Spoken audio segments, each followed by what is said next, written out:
Coucou tout le monde, c'est Nat, j'espère que vous allez bien. Merci de m'accueillir aujourd'hui chez vous ou où que vous soyez. Je suis ravie de vous retrouver les amis pour votre guidance lunaire du jeudi 8 décembre 2022. Alors, guidance lunaire, pleine lune en Gémeaux. Gémeaux, signe d'air, on le sait, signe mutable, donc soumis à des changements. D'un côté, on a quelque chose de très fluide dans l'idée, dans la pensée, du lâcher-prise, etc. Mais on a aussi beaucoup de changements, des personnes versatiles qui peuvent changer comme ça de comportement tout d'un coup sans qu'on sache vraiment pourquoi. Un signe qui n'est pas facile à cerner pour la plupart des autres signes.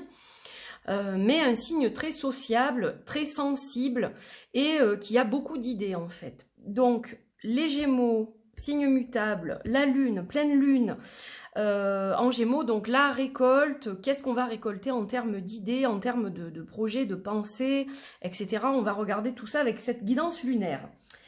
Alors, cette pleine lune en Gémeaux, elle est assez dynamique, bien qu'elle soit légère dans un sens, elle va être aussi quand même très active, comme je vous le disais au niveau mental, c'est normal. Les Gémeaux, c'est un signe d'air, tout comme la Balance et le Verseau. Donc cette lune va impacter plus les Gémeaux, si vous avez l'ascendant Gémeaux, la lune en Gémeaux, ou évidemment les signes d'air aussi.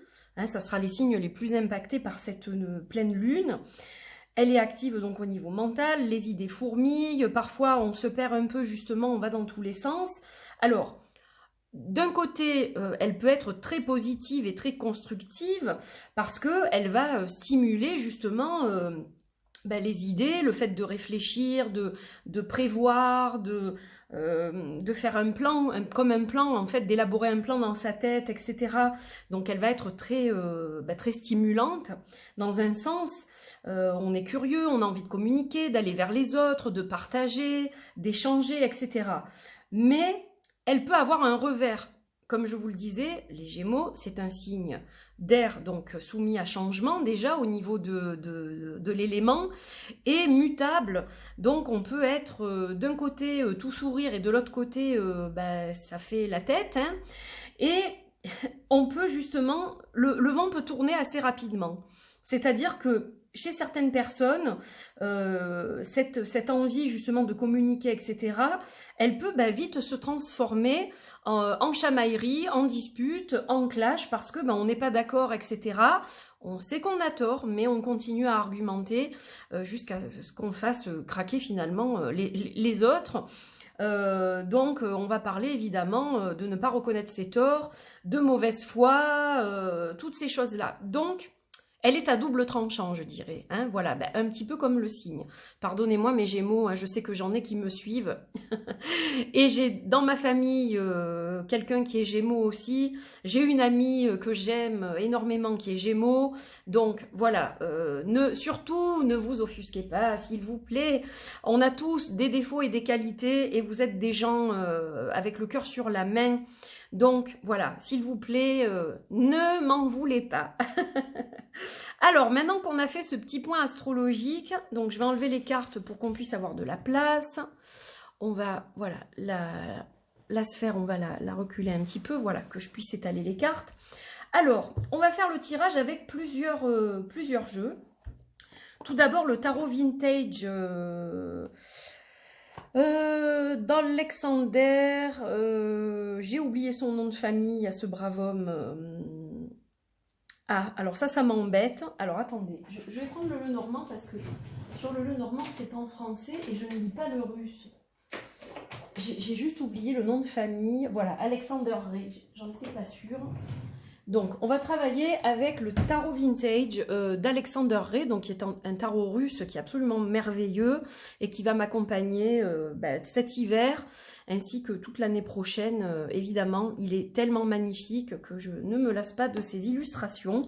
Alors comme on est bientôt en période de fête, justement j'ai choisi quelque chose qui m'évoque un peu cette période de, vous savez, les vieux dessins, les vieilles illustrations, les illustrations vintage avec les Pères Noël, etc., que j'avais moi dans mon enfance. Ce tarot m'y fait beaucoup penser en fait, et c'était des illustrations justement de Saint-Nicolas qui venaient de Russie pour la plupart, donc ça ne m'étonne pas vraiment.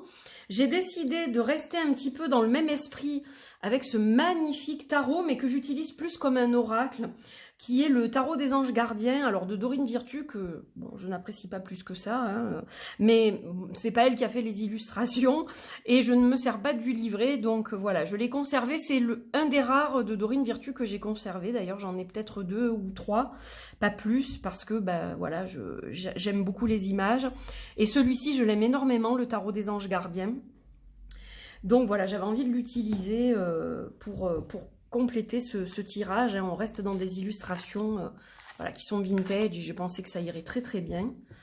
Et on terminera avec le Winter's Embrace Oracle de, alors que j'écorche pas son nom, V Love and Crystal, qui a une chaîne YouTube. C'est un jeu, comme vous le voyez, qui parle de l'hiver.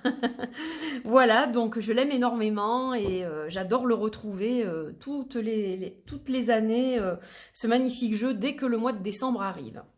Voilà, allez, on y va, on va faire le tirage, on va voir un petit peu les conseils qu'on peut en tirer, la guidance qu'on peut en tirer. Pour cette pleine lune en Gémeaux. Et je vais bientôt vous préparer les astros, je pense vers la mi-décembre pour 2023, parce que je pense pas que j'aurai le temps la semaine prochaine, étant donné que je prépare vos envois pour les jeux de Marie, les Singular Witchy et l'extension des paroles arc-en-ciel. Donc je vous ferai ça la deuxième moitié du mois de décembre. Voilà. Allez, on y va. Donc... hop, on va couper et on va regarder le dos de deck. Alors, qu'est-ce qu'on a? On a le 2 de bâton. Ah, alors, le 2 de bâton, vous voyez, ça me fait vraiment penser justement aux Gémeaux. C'est quand on a envie d'eux, mais qu'on n'est pas encore prêt à aller d'un côté ou de l'autre. Il nous manque des éléments, là. On n'a pas forcément... on a envie de changement, mais... on n'est pas encore prêt totalement à prendre la nouvelle direction à laquelle on pense. Donc vous voyez, on est un peu dans l'hésitation là. Est-ce qu'on va à droite? Est-ce qu'on va à gauche? On ne sait pas trop. Donc il y a cette hésitation qui me parle beaucoup avec le signe. Bien qu'il soit moins hésitant que la balance, on va plus être dans un changement soudain de comportement en fait souvent. Ou changer d'avis subitement, c'est-à-dire...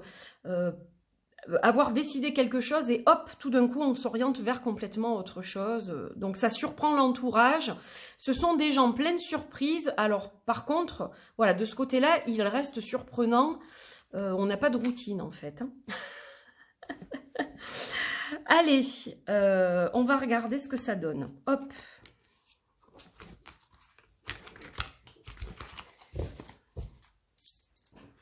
Alors... je fais un petit peu de bruit ce matin parce que j'ai mes bracelets qui font cling, cling, cling.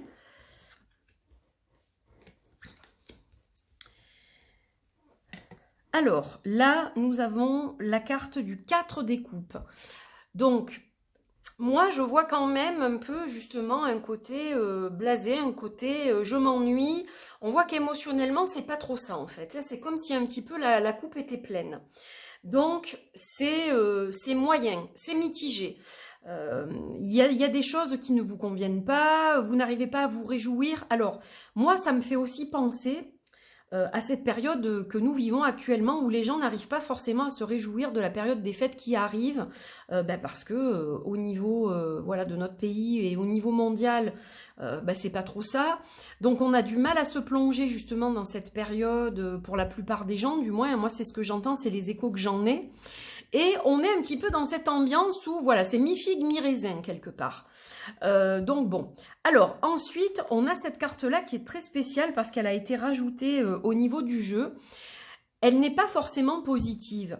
C'est-à-dire qu'on a un peu un blanc, là, quelque part. On ne sait pas trop où on va. On avait cette tendance dans le dos de deck où on avait envie de changement, envie de prendre peut-être une autre direction, etc.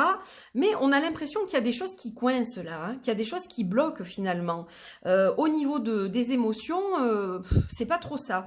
Il n'y a pas vraiment d'entrain. Donc, bon, on voit que même si c'est un signe d'air, comme je vous le disais, c'est un signe qui est très sensible et très souvent chez ces personnes-là, le mental va déteindre sur le cœur. Donc, voilà, on est un petit peu mitigé. Mais on a quand même un petit peu de lumière, vous voyez, avec la carte de l'étoile. Elle est absolument splendide, cette carte. Elle est juste sublime. Alors, cette carte de l'étoile, elle nous dit, attention, il ne faut pas perdre espoir. Là, on est un petit peu trop dans le noir, finalement, quelque part. Vous voyez, on a la tête baissée, on n'est même pas capable de voir qu'il y a des belles choses, hein. On se concentre que sur les choses dramatiques, sur les choses difficiles, etc. Et on vous dit, ben, il faut peut-être lever la tête pour voir la coupe à moitié pleine et arrêter de la voir à moitié vide. Hein, c'est un petit peu ça qui ressort pour moi avec ces énergies-là. Et donc cette carte, pour moi, du moins c'est comme ça que je l'interprète, son interprétation va changer selon le chemin que vous allez lui donner. C'est-à-dire que si tout d'un coup vous levez la tête et vous vous dites « Ah ben finalement, bon, c'est pas si terrible que ça », à ce moment-là, ça va s'éclaircir. Dans tous les cas, vous êtes guidé, il y a quand même une guidance ici avec l'étoile. On a la bonne étoile, on a le fait d'être sous le ciel étoilé et voilà, de se repérer grâce justement à ces lumières des étoiles, etc. Donc, on a quand même du bon, mais voilà, on est dans quelque chose de mitigé. Il faut faire des efforts aussi pour voir le bon côté des choses. Hein. C'est pas forcément quelque chose qui tombe justement sous le sens, mais voilà, il faut faire un effort et pas forcément justement rentrer trop dans ses émotions et se ruminer, se morfondre, etc. Et que ça se termine ensuite, comme je vous le disais, en dispute. Voilà, il y a du mauvais, mais il y a du beau aussi. Donc, il faut savoir le regarder aussi et ne pas se concentrer que sur les aspects plus négatifs. C'est important pour avancer au quotidien, tout simplement. Hein. En fait, quelque part, on vous dit, il ne tient qu'à vous d'avancer. C'est un peu ça le message. Et avec le dos de deck, le dos de bâton, ben, il ne tient qu'à vous finalement de la prendre cette direction ou pas. Personne ne peut le faire à votre place si vous voulez. Voilà, donc je pense qu'il y a quand même quelque chose, une leçon à en tirer. Allez, on va regarder avec l'oracle de Dorine Virtue. Alors, ça vous secoue peut-être un petit peu ce type de guidance. Je ne sais pas trop comment vous allez prendre les choses, mais moi, je le prends aussi pour moi et je me dis, mais c'est vrai en fait, parce que voilà, quand je fais des guidances, que je reçois des messages comme ça, qui sont, alors évidemment, on peut dire universels, mais généraux surtout, donc ils ne vont pas parler à tout le monde, bien évidemment, hein, ce sont des guidances générales. Donc vous prenez ce qui vous parle, ce qui résonne en vous, et puis le reste, vous le laissez de côté, bien évidemment. Et si ça ne résonne pas du tout, c'est que celui-ci n'était pas pour vous. Mais moi, je les prends pour moi aussi, ces guidances. C'est-à-dire que les mots que je canalise et que je vous délivre, ben, je les prends pour moi aussi. Je me dis, bah oui, c'est vrai. C'est vrai, il faut peut-être que je regarde un peu plus vers la lumière plutôt que de regarder toujours vers le bas, etc. Donc, j'en tire aussi des leçons, en fait. C'est pas que pour vous. Allez, on va regarder au niveau de celui-ci. Donc là, je vais tirer une carte. Je vais piger une carte. Voilà, donc hop. On va prendre celle-ci. Et on a le lâcher-prise. On en parlait en tout début de vidéo. Que c'était un signe capable aussi de lâcher prise. Lâcher prise. Laisser le passé derrière soi peut être un véritable défi, mais aussi libérateur. Vos anges gardiens vous aideront à prendre de la hauteur et à vous libérer du passé. Une fin annonce toujours un nouveau départ. Que ce nouveau départ vous permette d'accéder à une vie remplie de bonheur, pensez autrement pour vivre autrement. Alors c'est exactement ce qu'on vient de dire quelque part. Le 2 de bâton, c'est la difficulté peut-être encore à se lancer, à changer de direction, hein, on laisse le passé derrière soi. Là, on a du mal justement à lever la tête, on reste sur des choses qui n'ont peut-être plus cours ou qui n'ont plus lieu d'être, etc. Au lieu de regarder ce qui nous attend, en fait.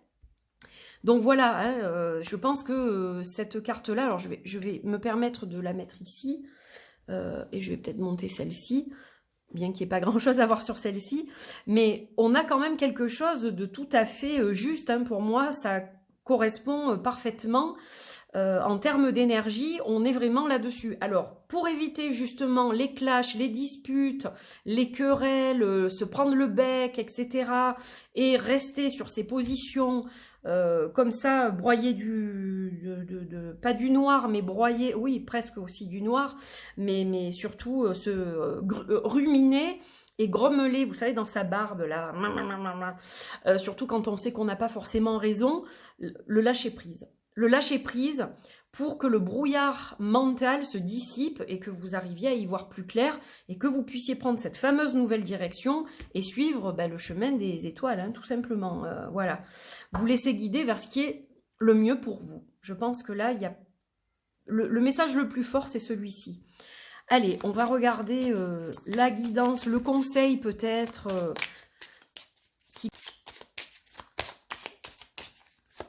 Alors, on va voir s'il y en a une qui décide de sauter. Ah, je crois que c'est celle-là. La fertilité. Elle est magnifique. Magnifique carte. Alors oui, pour que votre esprit soit fertile, de bonnes idées, de nouvelles idées, etc., le lâcher-prise est nécessaire, en fait, tout simplement. Si vous arrivez à lâcher prise, votre mental, comme je vous le disais, va tout d'un coup s'éclaircir.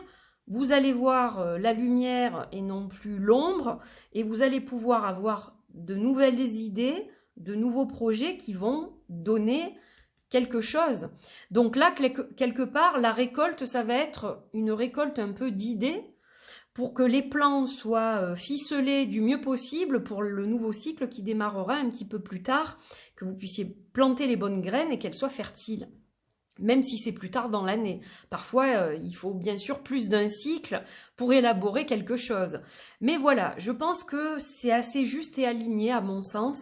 Vous me direz ce que vous en pensez. Voilà, donc cette guidance s'achève. Merci de l'avoir suivie. J'attends vos commentaires avec impatience. Je vais prendre quelques minutes ce week-end pour répondre à tous les commentaires que j'ai reçus. Parce que j'ai eu une semaine très chargée, je n'ai pas eu du tout le temps. J'étais un petit peu déconnectée quand même, donc voilà, là je vais prendre le temps de répondre à tous vos commentaires. Je vais poster cette vidéo samedi, je pense avant le début d'après-midi. Ça vous laisse plusieurs jours comme ça pour la regarder, pour la réécouter, si vous en ressentez le besoin, voilà.